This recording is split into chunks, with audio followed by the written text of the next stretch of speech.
नमस्कार, मैं हूं शरद द्विवेदी और हमारा आज का मुद्दा है पटवारी ने जोड़े हाथ, कैसे बने की बात। बड़ा सवाल है, तो पूरा मसला है क्या, इसको जानने के पहले देखिए रिपोर्ट, फिर आते हैं डिबेट की। आप सबसे जो सीनियर लोग मंच पे है, मेरा हाथ जोड़ के प्रार्थना है, पिछली बातें भूल के आगे का भविष्य एकजुटता से पार्टी आगे कांग्रेस पार्टी का भविष्य बनाना चाहिए कि नहीं बनाना चाहिए। कांग्रेस का मंच सजा हो और गुटबाजी की बात ना हो, ऐसा कैसे हो सकता है। सतना में भी यही हुआ। जीतू पटवारी हाथ जोड़कर नेताओं से कह रहे हैं, बड़े नेता पुरानी बातें भूलें। लेकिन भूलना इतना आसान भी नहीं होता, खासकर उस नेता के लिए जिसे अपनों ने ही हरवा दिया हो। मंच मिला तो अजय सिंह की टीस एक बार फिर उभर कर सामने आई। नेता लड़े आपस में, पर कार्यकर्ता न लड़े।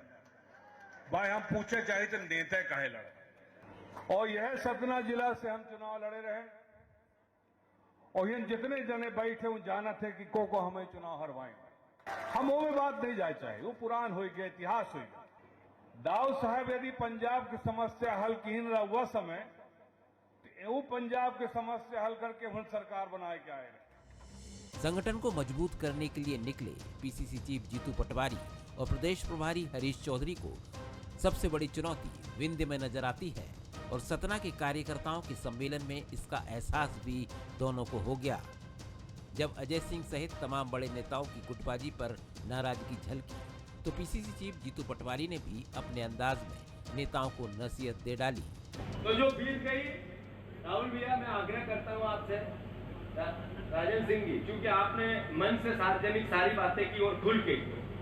सिद्धार्थ आपसे भी आग्रह में, आप सबसे जो सीनियर लोग मंच पे है, मेरा हाथ जोड़ के प्रार्थना है, पिछली बातें भूल के आगे का भविष्य एकजुटता से पार्टी आगे कांग्रेस पार्टी का भविष्य बनाना चाहिए कि नहीं बनाना चाहिए। सतना के मंच पर जो कुछ भी हुआ उसका असर भोपाल में नजर आया, और बीजेपी ने अजय सिंह के प्रति सहानुभूति जताकर कांग्रेस को चिढ़ाने का मौका भुनाया। अजय सिंह राहुल भैया के साथ जितनी उपेक्षा आज भी कांग्रेस में हो रही है, शायद इतनी कभी नहीं, क्योंकि अजय सिंह राहुल भैया के परिवार का कांग्रेस को स्टेब्लिश करने के लिए और जो उनकी उपेक्षा कर रहे हैं उन नेताओं को भी स्टेब्लिश करने के लिए अर्जुन सिंह जी का बहुत बड़ा योगदान था।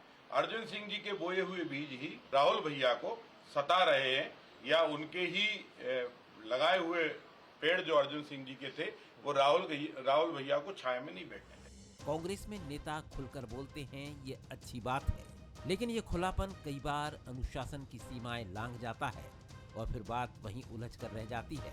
उम्मीद की जानी चाहिए कि इस बार कांग्रेस यहाँ न उलझकर इससे आगे बढ़ेगी। तो आपने देखा कि मंच पर किस तरह से खुले तौर पर वो बातें हुई जिनके लिए बीजेपी में कहा जाता है कि किसी को पता भी नहीं चलना चाहिए। लेकिन ये दो पार्टियों का अंतर भी है, इसलिए ये देखकर इस निष्कर्ष पर भी जंप अगर आप कर जाएंगे कि बहुत फूटा फूट है, मारा मारी है, तो ये भी पूरा सच नहीं, क्योंकि कांग्रेस में भड़ास निकालो सम्मेलन, अधिवेशन और खुले मतभेद ये उसकी परंपरा का हिस्सा रहे आज़ादी के पहले से। चाहे वो जबलपुर में हुआ सम्मेलन हो जहां सुभाष चंद्र बोस जी और महात्मा गांधी के गंभीर मतभेद सामने आए थे, या फिर इसके पहले की बात करें या आज की बात करें, लेकिन ये ज़रूर है कि कांग्रेस अपनी गुटबाजी पर जितनी बात करती है उतना उसके हल ढूंढने के उपाय नहीं ढूंढ पाती। आप अपनी बीमारी तो समझ गए, लेकिन उस बीमारी को ठीक करने की मेडिसिन कौन सी होगी, उसके लिए पथ्य परहेज क्या होगा, क्या डिसिप्लिन का पालन करना होगा, यहाँ कांग्रेस अटक जाती है। क्योंकि जो गुटबाजी का शिकार हुआ है वो इतने दर्द से भरा रहता है, उनमें से कुछ जो दर्द से भरे थे वो छोड़ ही गए, वो बीजेपी के साज पर बजने वाले गीत हो गए, और बाकी जो कांग्रेस में है वो उस पीड़ा को ढो रहे हैं। चलिए बंसल न्यूज़ के सवाल देखिए। सबसे पहला सवाल, खुले मंच पर गुटबाजी की चर्चा से क्या हल निकल पाएगा? सवाल नंबर 2, जीतू पटवारी की बड़े नेताओं से एकता की अपील कितना काम करेगी? अजय सिंह के प्रति सहानुभूति जताकर बीजेपी गुटबाजी को हवा देगी? ये हमारे सवाल हैं। जो मेहमान हैं उनसे मुलाकात करिए। स्टूडियो में मेरे साथ हैं पंकज चतुर्वेदी जी, बीजेपी के सीनियर लीडर, प्रवक्ता, मोटिवेशनल स्पीकर, लेखक, उनका बहुत स्वागत करता हूं। हमारे साथ हैं doctor Vikram Chaudhary, senior leader, spokes person Congress के, उनका बहुत स्वागत है। और Shailendra Singh Rajput, executive editor Bansal News, उनका भी स्वागत है। शैलेंद्र, कैसे देखते हो आप गुटबाजी की इन कहानियों को जो कांग्रेस में इतनी खुलकर चर्चा में आती हैं कि ऐसा लगता है कि वाकई आंदोलन की पार्टी है जो डरती नहीं है और गुटबाजी रूपी इस समस्या में झांक कर अपना अक्स भी देखती है, लेकिन इसके नुकसान भी हैं। कैसे देखते देखिए, इस पूरी खबर में आप देखें तो सब कुछ पहले ही जैसा है, लेकिन एक नई चीज़ है शरद जी, वो है जीतू पटवारी का जेस्चर। जिस तरह से उन्होंने खुले मंच पर हाथ जोड़कर कहा और तीनों नेताओं का नाम लेकर कहा कि हम पुरानी बातें भूले, तो ये नई चीज़ है और ये उनका अप्रोच जो दिखाता उसमें पॉजिटिविटी दिखती है। तो ये एक नई बात कांग्रेस में ये हो रही है। और जिस तरह से प्रदेश प्रभारी और जीतू पटवारी दौरे कर रहे हैं क्षेत्र पे, एक योजनाबद्ध तरीके से उसमें एक लाइन दिखती है कि कहाँ जाना है। जैसे विंध्य में गए, वो सबसे ज़्यादा समस्याएं वहाँ थी गुटबाजी की, तो वहाँ से उन्होंने शुरुआत की। फिर राहुल गांधी मिलने वाले हैं 3 तारीख को सारे जिला अध्यक्षों से, और फिर इसको पायलट प्रोजेक्ट में शामिल किया है मध्य प्रदेश को गुजरात के साथ। तो एक पूरी लाइन बहुत दिनों के बाद कांग्रेस में दिख रही है कि वो किस तरह से कैसे बढ़ रही है। और सबसे बड़ी बात है जीतू पटवारी की बॉडी लैंग्वेज, तो इसमें उम्मीद दिखती है कांग्रेस को। और जिस तरह से वो आगे बढ़ रहे हैं और जिस तरह से केंद्र का उनको समर्थन है राहुल गांधी को, तो कांग्रेस के लिए एक उम्मीद जरूर हम कह सकते हैं। और अगर जैसा कि आप कह रहे थे, बीमारी का डायग्नोज तो हो गया है कांग्रेस में, लेकिन अब उसकी मेडिसिन क्या है उसकी तलाश में जरूर है पार्टी। लेकिन जिस तरह से आज पूरा, और देखिए आप नीचे से लेकर ऊपर तक कांग्रेस में अब एक सुर में एक बात आपको सुनाई देगी कि वो अपनी गलतियां स्वीकार कर रहे हैं। आप किसी भी मंच पे सुन लीजिए, दिल्ली से लेकर भोपाल से लेकर या जिला स्तर पर, कांग्रेसी ये बात खुलकर कह रहे हैं कि हमसे गलती कहाँ हुई। तो ये जब आपने गलती मान ली तो फिर सुधार की गुंजाइश उसमें शुरू हो जाती है। तो ये पूरा पॉजिटिव साइन है, मैं कह सकता हूँ। जो सतना के मंच पर जो कुछ दिखा वो कांग्रेस के लिए एक पॉजिटिव साइन है। जी सर जी, ये आपने बिल्कुल सही कहा। कैबिनेट मंत्री मध्य प्रदेश के प्रहलाद पटेल, बहुत समय से ये बात, अक्सर जब भी हम उनसे बात करते थे इंटरव्यू के दौरान, तो उनका एक जुमला मुझे हमेशा याद आता है। उनके परम पूज्य गुरु जी बाबा श्री जो हैं, वो इस दुनिया में नहीं है, लेकिन उनका एक वाक्य वो हमेशा दोहराते थे कि वो हमेशा कहते थे गुरु जी कि सोते हुए व्यक्ति को जगाना आसान है, लेकिन जो जागते हुए सोने का स्वांग करे उसे कैसे जगाएं। तो कांग्रेस इस मायने में तो जाग रही है कि वो अपनी त्रुटि को समझ गई है।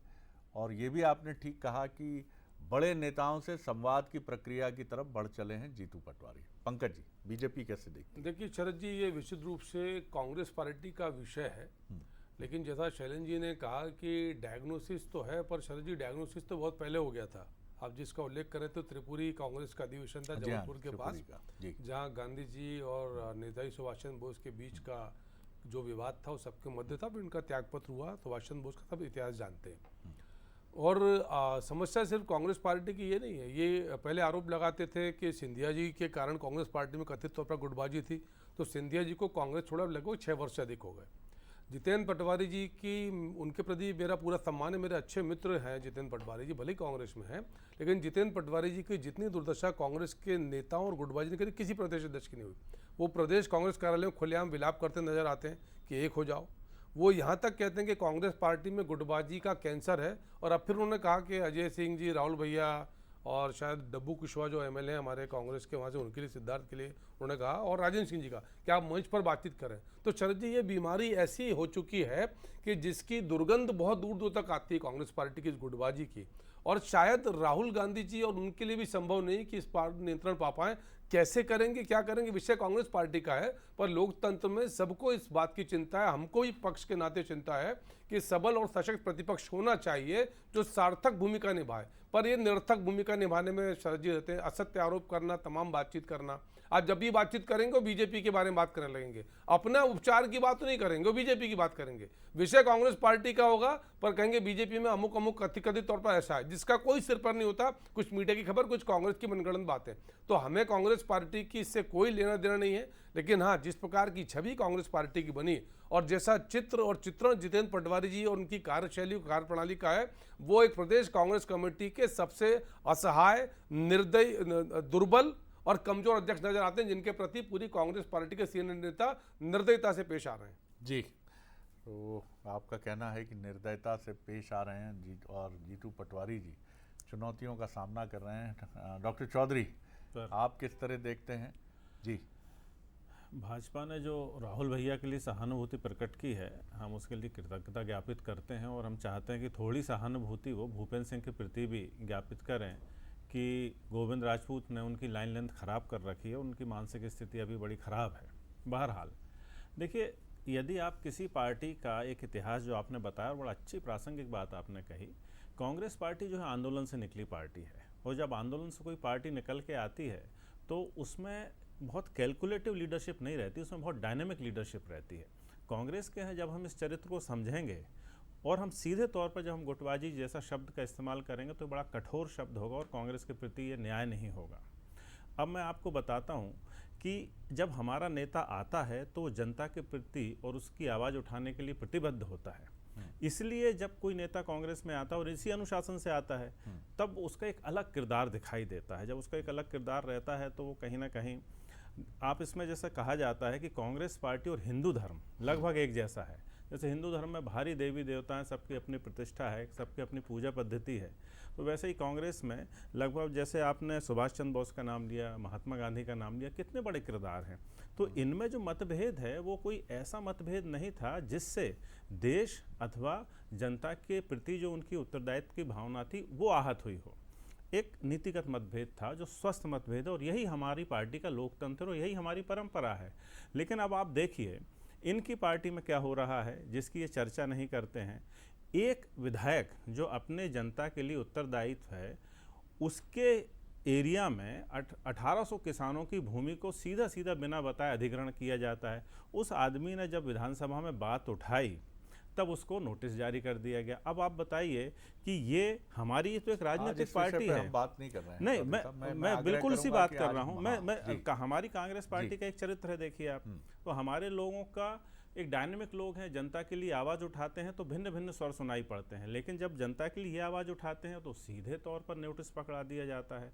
तो ये एक गैंग है, एक कारपोरेट पार्टी, और हमारी जो पार्टी है वो बहुत उदार है, बहुत लोकतांत्रिक पार्टी है। अब बात करते हैं हम जीतू पटवारी की, तो जीतू पटवारी ने जिस तरीके से समन्वय स्थापित करने की कोशिश की है वो मुहिम रंग लेके आ रही है। देखिए आप, 2 चुनाव इसके परिणाम है, 2 उपचुनाव हुए, वो दोनों उपचुनाव लगभग कांग्रेस के बाहर गए। बीच में रोक रहा हूँ, आपने बड़ी शालीनता से, जो आपके स्वभाव का हिस्सा है, आपने विश्लेषण किया, लेकिन आपकी पार्टी के शीर्ष नेता जीतू पटवारी जी ही अपनी इस परेशानी को लेकर बहुत स्पष्ट हैं। वो कैंसर कहते हैं गुटबाजी को, वो मंच से भी कहते हैं कि आपने अपनी सारी बात आज बहुत खुलकर की राहुल भैया, बहुत खुलकर की आपने, लेकिन अब मेरा आग्रह है कि सब मिलकर चलेंगे।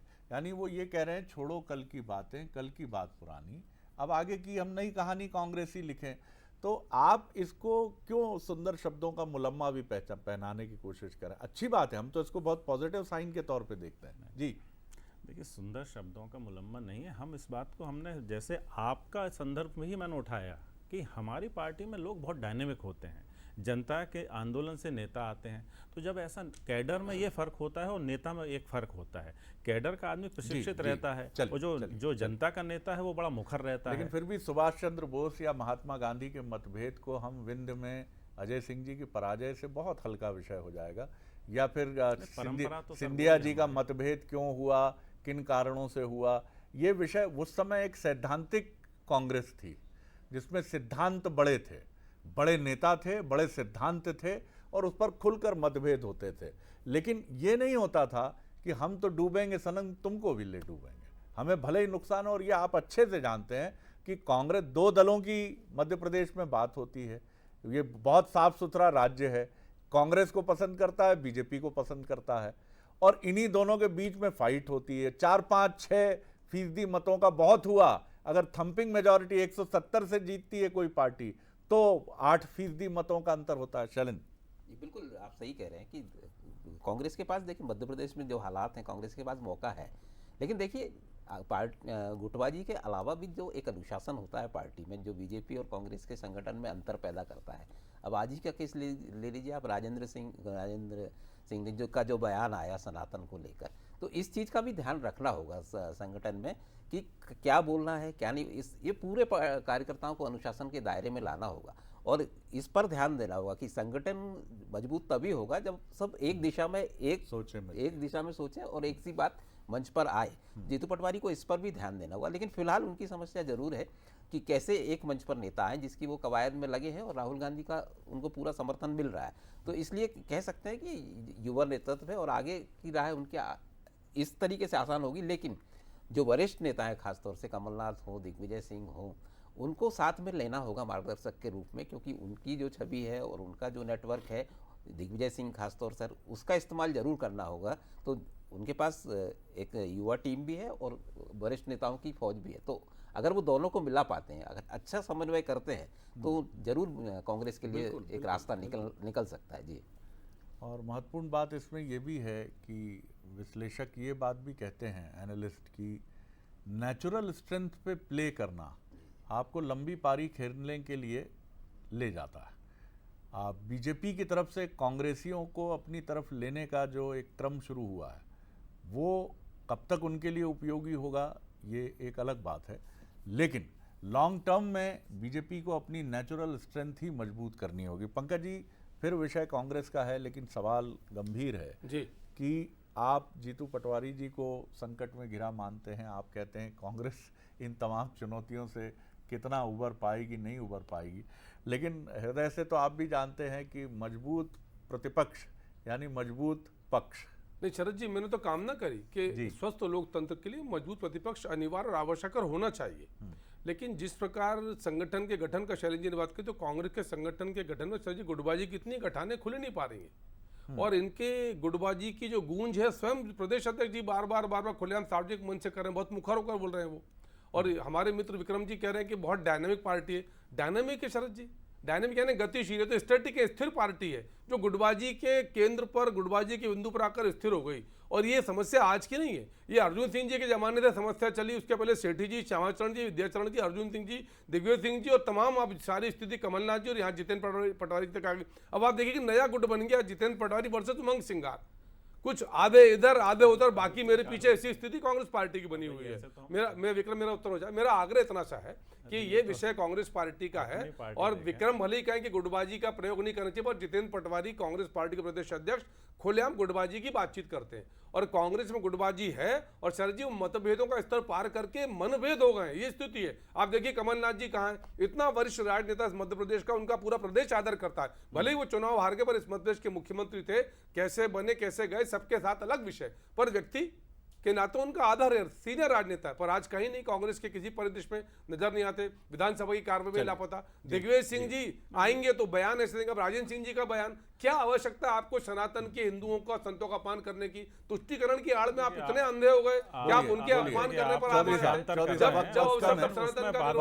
नहीं, शैलेंद्र जी ने उल्लेख किया ना राजेंद्र सिंह के बयान का, जी चौधरी साहब, विरोध है ना सनातन। इतनी जानकारी कांग्रेस की रखते हैं, हमें चाहते हैं कि ये सार्वजनिक लाल सिंह आर की भी रख लें, कैलाश जाटव की भी रख लें, आपके बीडी शर्मा और नरोत्तम मिश्रा की तनातनी किसी से नहीं छुपी है, भूपेंद्र सिंह और गोपाल भार्गव सीधा मुख्यमंत्री के साथ मध्यस्थता कराई थी। तो कहने का आशा हमारा ये है कि जब डायनेमिक लीडरशिप होती है तो कुछ मतभेद होते हैं, और जब कैप्टन फील्डिंग सजाता है तो उसका मतलब ये नहीं है कि वो विवश दिखाई देता है, वो अपने अंदाज से वो कैप्टनसी करता है और अपने हिसाब से खिलाड़ियों को अपनी अपनी जगह खड़ी करता है। चाहे वो कमलनाथ हो चाहे दिग्विजय सिंह है, तो वो 11 के हिस्सा ना कभी बाउंड्री पे लगेंगे, कभी स्लिप में लगेंगे, मैदान में नहीं दिखते, सब मैदान में ही। अब आप अपने लोगों को मैदान में तलाशिए, आप अपने लोगों को मैदान में ये भी कहते हैं विक्रम जी की कोच होने के लिए भी तैयार नहीं है। जी ये भाई आपकी बात है, मैं नहीं काटूंगा आपकी बात, लेकिन ये है कि कोच होना भी अच्छी बात है, कोच क्या बुरा है। और हमारे पास तो बड़े उन्नत कोच हैं, बहुत सोफिस्टिकेटेड कोच हैं और हम अच्छा प्रदर्शन कर रहे हैं। 2 चुनाव इसका परिणाम है। जी चलें कंक्लूडिंग मार्ग। बिल्कुल, ये जो बात आपने कही कि कोच की जरूरत तो है कांग्रेस को और उसके पास इतने बढ़िया कोच हैं, लेकिन बात वही है कि विश्वास, भरोसा आपस में, संगठन में और एक दूसरे के साथ तालमेल, तो ये निश्चित रूप से कांग्रेस के लिए अच्छी बात होगी। जी बिल्कुल, आपने ठीक कहा। बीजेपी में जब नेपथ्य में गए लालकृष्ण आडवाणी, तो क्या उनके मन में ये बात नहीं होगी कि प्रधानमंत्री नहीं बन पाया, लेकिन वो चले गए गरिमा से। मुरली मनोहर जोशी जी के मन में क्या ये बात नहीं होगी कि एक और पारी खेल सकता था? सुमित्रा महाजन जी जो लोकसभा अध्यक्ष रहीं और कई बार की सांसद रहीं, क्या उनके मन में, उन्होंने तो कहा भी कि अरे भाई अगर कहना है कि बैठ जाओ तो हमको बता दिया जाए। ये बीजेपी का वो कल्चर है जो कई बार मंत्रमुग्ध भी करता है। पीड़ा है, बिल्कुल सही है। आप उस समय एक खिलाड़ी चाहे वो कितनी भी उम्र दराज क्यों ना हो जाए, जब तक वो सक्रिय है वो मानता है कि उसके भीतर बहुत कुछ है। लेकिन कांग्रेस में अगर आप किसी से ये बात कह दें तो ये गुनाहे अजीम है। अगर आप उससे कह दें कि आप हो गया साहब, अब आप चुपचाप देखिए, पार्टी को आशीर्वाद दीजिए, या उसकी भी आवश्यकता नहीं, आप अपने निवास स्थान पर बैठकर आशीर्वाद दीजिए, हम आएंगे आपसे जन्मदिन पर आशीर्वाद लेने, आपसे चुनाव के समय आशीर्वाद लेने। लेकिन कांग्रेस के नेता ये मानते हैं कि नहीं, और यही वजह है चाहे कर्नाटक हो, DK शिव कुमार हो या सिद्धारमैया हो, ये टसल चलती है। मध्य प्रदेश में भी सिंधिया जी और कमलनाथ जी के बीच में कथित ये टसल चली। अशोक गहलोत जी और पायलट जी के बीच में राजस्थान में चली, और TS सिंहदेव वो हम उम्री थे लगभग, लेकिन वहाँ भी चली, बघेल साहब और सिंहदेव, और यही कांग्रेस के लिए चुनौती है। बहरहाल शुभकामनाएं उसको कि वो निकले, जैसा पंकज जी ने भरोसा जताया है कि भैया अच्छे मजबूत हो तो लड़ाई में आनंद आएगा। बहुत शुक्रिया आप तीनों मेहमानों का। आगे देखिए छत्तीसगढ़ आज का मुद्दा, महादेव सट्टा केस, CBI रेड पर क्लिक। नमस्कार।